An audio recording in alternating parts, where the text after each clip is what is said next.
여러분, 결혼 잔치만큼 넉넉하고 유쾌하고 즐겁고 흥이 겹고 신나는 것이 어디 있겠습니까?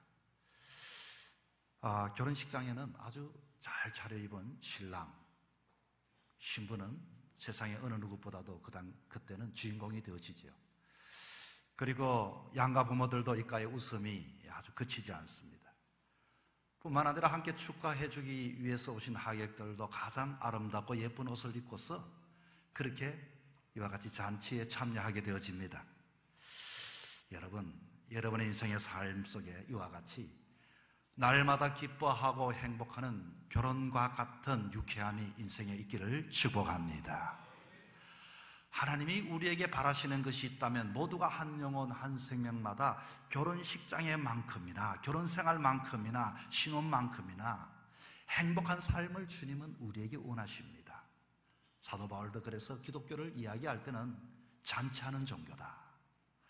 그래서 그리스도와 교회를 관계를 뭐라고 표현하는 거 아니? 신랑과 신부의 관계로 성경은 끊임없이 이야기를 합니다. 기독교는 고독과 절망의 종교가 아닙니다. 마지막 최후 승리를 약속받은 꿈에 부풀어 오늘 힘이 들고 어렵지만 소망을 가지며 그 잔치길을 향하여 나아가는 사람과 같은 것이 그리스도인의 삶입니다. 그런데 여러분, 이 세상의 삶이 하나님께서는 그렇게 원하셨지만 우리들의 삶은 결혼식장에 결혼에 참여한 사람만큼 행복하지를 않는다고 하는 것입니다. 기뻐해야 할 인생들이 슬퍼하고 인생의 삶을 살아가면서 좌절하고 낙담하고 걱정하고 근심하고 살아가는 것이 솔직한 우리들의 고백입니다. 저도 사랑하는 지금의 아내 정숙 씨를 만났을 때 얼마나 좋았는지 모릅니다. 대학을 다닐 때 수업도 빼먹고 대구 앞산에 있는, 지금도 가봤어요, 하늘 목장이라고 하는 그 카페에 올라가서 2층에 어두컴컴한 곳에 둘이 구석에 앉아서 손을 만지작 하면서 손등에 때가 나올 정도로 그렇게 지내다가 두 사람은 결혼을 하게 되었습니다. 결혼 생활이 그때만큼 행복했을까요? 이제는 두 사람이 결혼식을 하고 그렇게 가까이 있으면 행복할 줄 알았는데 신랑은 저 서울로 공부하기 위해서 올라갑니다. 두 사람은 주말 부부가 되었습니다. 그런데 주말 부부 일주일 동안 그 만남을 기대하고 있지만 신랑은 저 서울에서의 생활이 너무나도 고달프기 그지없습니다. 교육전도사 사례를 받아서 대구 서울 간의 고속도로 다 차비를 깔아버리면 손에 남는 것은 없고 그냥 그렇게 배를 굶어가면서 살았습니다. 그리고 금요일 저녁에 되면 아내를 만나게 되는데 그 아내가 배가 불룩하게 불러올 때면 입덧이 나서 우동이 먹고 싶어도 사주지 못하는 그 신랑의 마음, 행복해야 할 결혼이 행복하지가 않았습니다.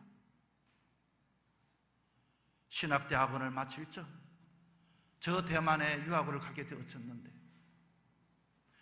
그때에 전화가 들려오기를 둘째를 아기를 가졌음에도 불구하고 아이가 인큐베이터에 이와 같이 한 달 동안 있다는 소리를 듣고서 왜 이렇게 결혼 생활이 행복하지 않을까? 왜 이렇게 힘들까? 왜 어려울까? 지금이라도 당장 내가 한국으로 달려갈까? 그러나 또 믿음으로 감당하며 극복해냈습니다. 목사 안수를 바꿔서 미국 유학을 갈 때도 너무 힘들었습니다. 인생이 이렇게 힘들다가 끝이 나는 것이 인생일까? 나에게는 행복은 없을까? 즐거움은 없을까?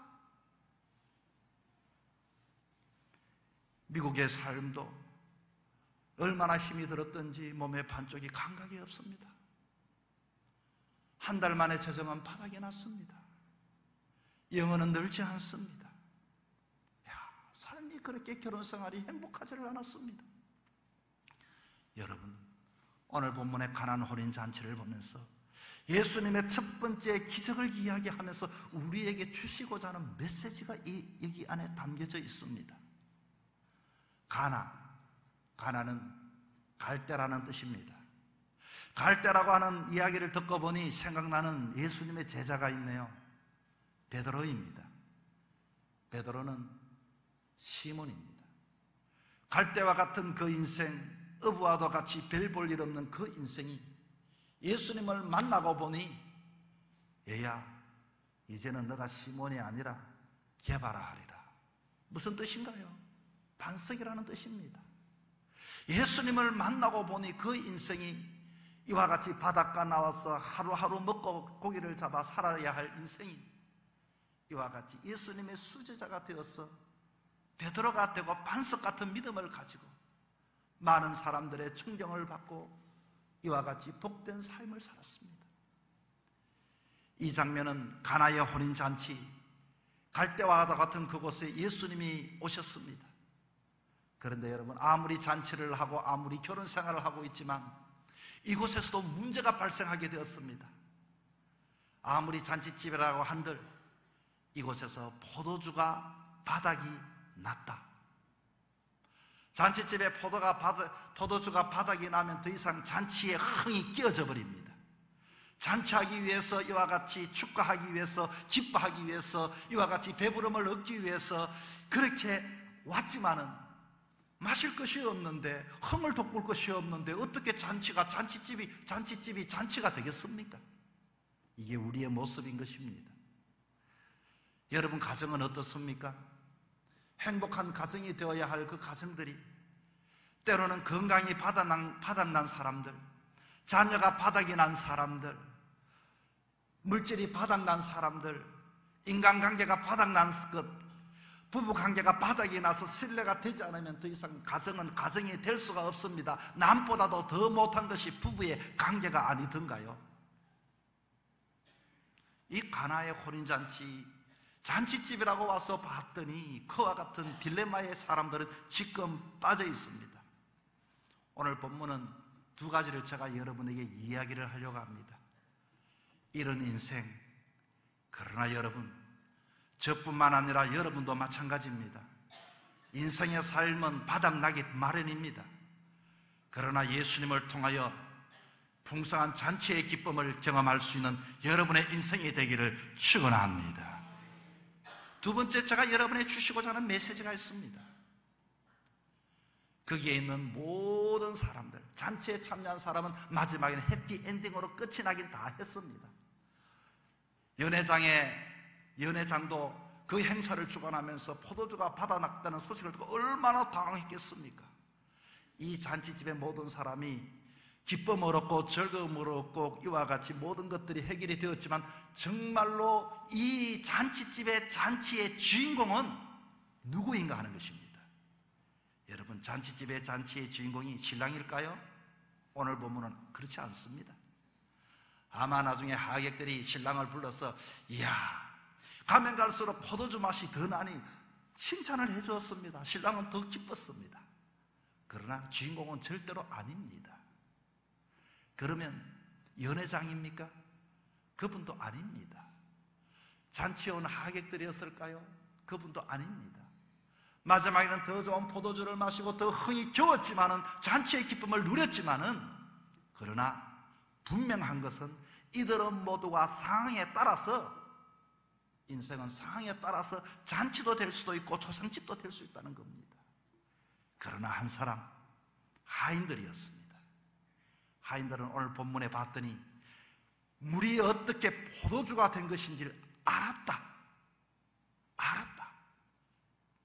여러분, 오늘 말씀을 듣는 중에 여러분도 때로는 잔치집에 가서 힘들고 어렵지만 예수님 때문에 문제를 해결을 받았을 뿐만 아니라 정말로 잔치집의 인생의 잔치에 이 하인들처럼 예수님께서 이 모든 물이 변하여 포도주가 되게 하신 예수님을 만남을 통하여서 잔치집의 인생의 잔치집의 주인공들이 될 수 있기를 축원합니다.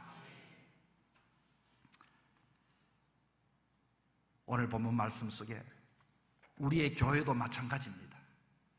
교회도 은혜가 없으면 아무리 교회 가면은 내가 기쁘고 즐겁고 신이 나지만 은혜가 없고 성령님이 없으면 헌신이 바닥나면은, 충성이 바닥나면은 그때부터는 교회 생활이 지긋지긋해지게 되어질 것입니다. 여러분, 혹이라도 신앙생활 하시면서 힘들고 어렵고 문제를 만났습니까? 바닥이 났습니까?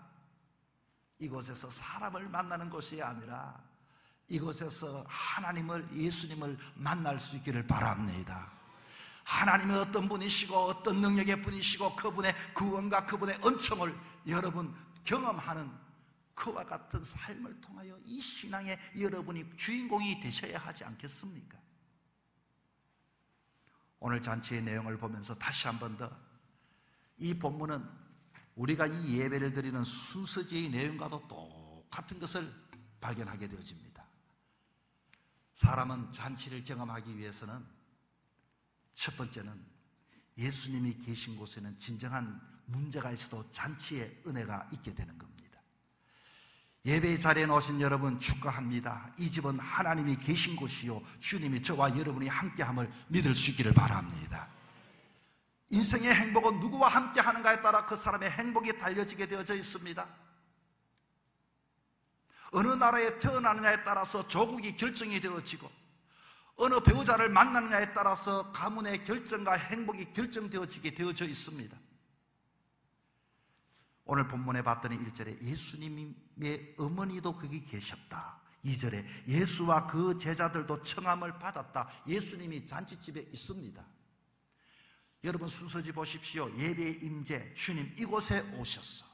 여러분 이곳은 주님이 계시는 곳이기 때문에 여러분은 이와 같이 수지 맞고 뿐만 아니라 여러분이 복된 줄 믿으시기 바랍니다. 탈무드에 가죽 가게에 들어가면 가죽 냄새가 나고, 생선 가게에 들어가면 생선 냄새가 나고, 향수 가게에 들어가면 향수 냄새가 난다고 했습니다. 누구와 함께 있는가? 이곳은 주님이 함께 계시는 곳입니다. 오늘 이 시간 제가 여러분에게 우리 안호성 목사님 책에 보니까 나와 있어요. 부자 되는 비결을 이야기해 주고 있더라고요. 부자가 되는 방법 간단합니다. 부자와 친하게 지나면 부자가 된대요. 내 주변을 여러분 가만히 보십시오. 여러분 친한 사람 중에 부자가 계십니까? 부자가 있습니까? 정말 친하게 지내는 그분과 친하게 지내고 있습니까? 아니면 멀리 지내고 있습니까? 결론은 주변에 부자가 없다는 것입니다. 그래서 우리는 평범하게 살아갑니다. 여러분 그러나 다행입니다. 비록 세상에서 별 볼 일 없이 살아도 내가 이곳에 예수님이 함께 계시니 주님과 함께 계시는 자는 복이 있기 때문에 여러분 이와 같이 우리는 누구든지 주님의 옆에 계시면 잔치하는 인생이 될 줄 믿으시기 바랍니다. 정말 잔치의 기쁨과 즐거움과 감사와 은혜의 시간이 되는 주인공들이 꼭 여러분 될 수 있기를 바랍니다. 우리는 예배를 드리면서 이곳에 여러분의 문이 열려져 주님을 바라보기를 바랍니다. 여러분의 마음에 주님께서 임재하기를 축원합니다. 그리고 둘째 본문에 봤더니 주님께 인생의 문제를 내려놓으면 진정한 잔치가 시작됩니다. 오늘 본문을 보십시오. 마리아가 이와 같이 하인들을 불러서 주님께 요청하는 장면이 나옵니다. 포도주가 없다, 바닥이 났다. 이게 뭡니까? 기도입니다. 우리가 주님의 성령의 임재를 요구하고 주님 앞에 우리의 연약함을 내려놓은 참회의 기도를 드리지 않습니까? 주님 앞에 장로님이 대표로 주님 우리를 도와 주시옵소서. 이곳에 주의 은혜가 임하게 하여 주옵소서. 문제없는 사람이 어디 있겠습니까? 잔치집에 와서도 문제없는 사람이 어디 있겠습니까? 자녀의 문제, 물질의 문제, 건강의 문제, 관계의 문제, 자존감의 문제, 노후의 문제, 신앙의 문제. 여러분이 여기 이곳에 오셨으니 이 문제를 주님 앞에 내려놓고 여러분도 간구하며 주님 도와주십시오 구할 수 있는 여러분 되기를 바랍니다. 이들은 이곳에서 웃고는 있지만 어쩌면 이곳에 모든 사람들이 가정에 문제가 있을 것이고 아픔에 문제가 있을 것이고 건강에 문제가 있을 것입니다. 그러나 도움을 구하십시오. 붙잡으십시오. 주님 앞에 내려놓으십시오. 주님 나를 도와주십시오. 내가 그것을 주님께서 역사하여 주옵소서. 간구하는 자, 구하는 자, 기도하는 자에게 하나님의 놀라운 역사가 일어날 줄 믿습니다. 우리가 교회를 멋지게 건축했습니다. 사람들은 모두가 기쁘고 즐겁고 이와 같이 좋아합니다. 보여지는 교회는 아름답게 건축이 되었지만 여러분, 이곳에 있는 우리 장로님 마음은 여러분만큼 늘 그렇게 행복하고 기쁘지는 않습니다. 조금 뭔가 이렇게, 야, 이거 어떻게 이 재단을 채워나갈까? 어떻게 정말로 복음을 전할까? 어떻게 이와 같이 부채를 갚아갈까? 이런 문제를 안고 있습니다. 그래서 지난주에 우리 장로님의 한 분이 당일을 하는데, 목사님, 우리가 이번 주부터 다시금 당회원과 우리 안수 집사님들이 모여 매주마다 기도하면서 주님 앞에 구합시다. 할렐루야. 여러분, 우리는 주님께 구해야 합니다. 여기 와서 다 좋은 게 아닙니다. 이곳에 와서 좋다는 것은 얻어서 좋은 것이 아니라 구할 수 있어서 좋고 간구할 수 있어서 좋고 능력의 주님이 있어서 좋은 것이기 때문인 것입니다.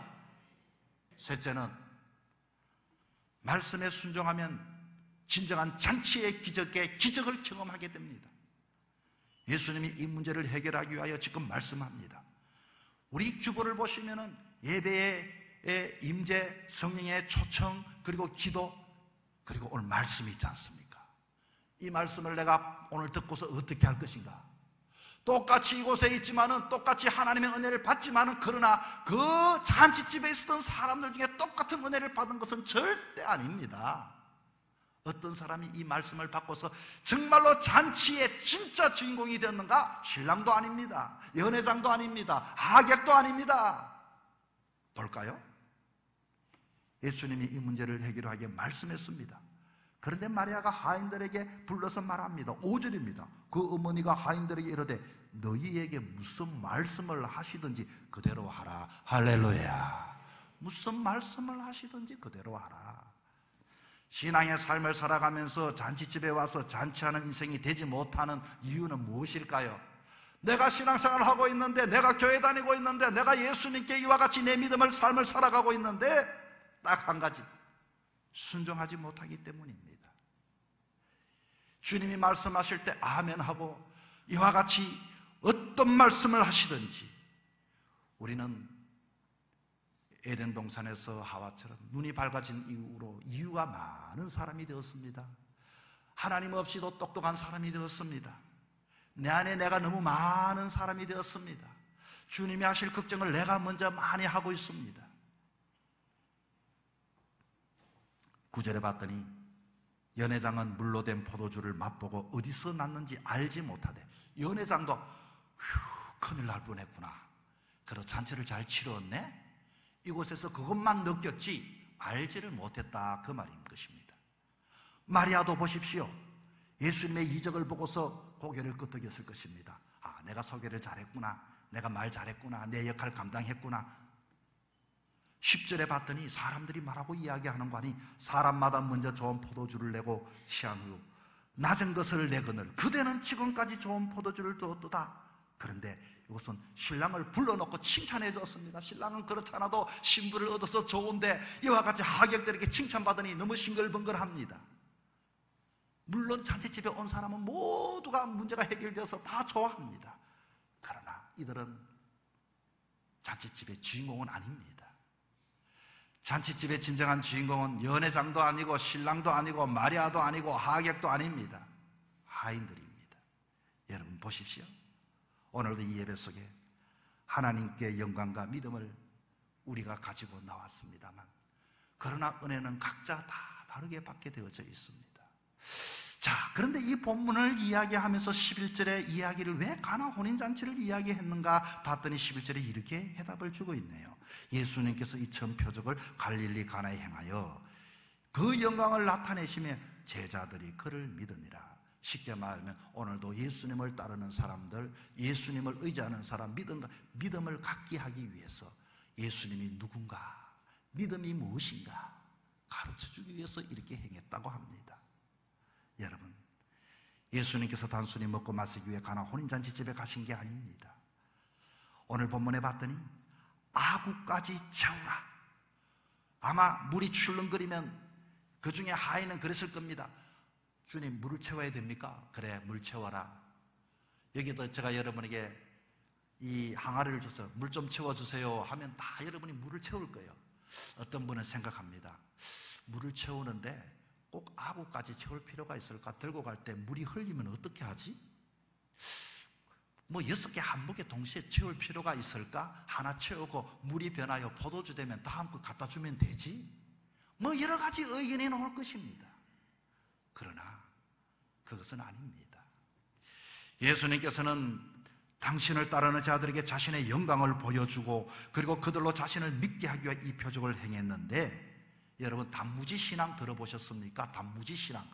믿음이라고 신앙이라는 것은 단순하게 무식하게 순종하는 단무지 신앙 말입니다. 오늘 본문의 순종은 이 5절, 7절, 8절을 통하여 9절을 통하여 세 가지 순종을 보여줍니다. 5절에는 어떤 순종입니까? 이것을 보고 절대적 순종입니다. 5절, 무슨 말씀을 하시든지, 무슨 말씀, 이것은요 듣는 사람이 주관이고 말씀하시는 자의 주관입니다. 정말로 내가 마음에 들고 싶은, 순종하고 싶은 말씀일 수도 있고 내가 이와 같이 거절하고 싶은 말씀일 수도 있습니다. 이것은 말하는 자의 주체, 절대적인 순종을 이야기하고 있습니다. 또 7절을 보십시오. 이 순종은 전적인 순종입니다. 반만하는 순종이 아니라 아구까지 채웠다는 것입니다. 예수께서 저에게 이르시되 항아리에 물을 채우라 하신즉 아구까지 채우니라.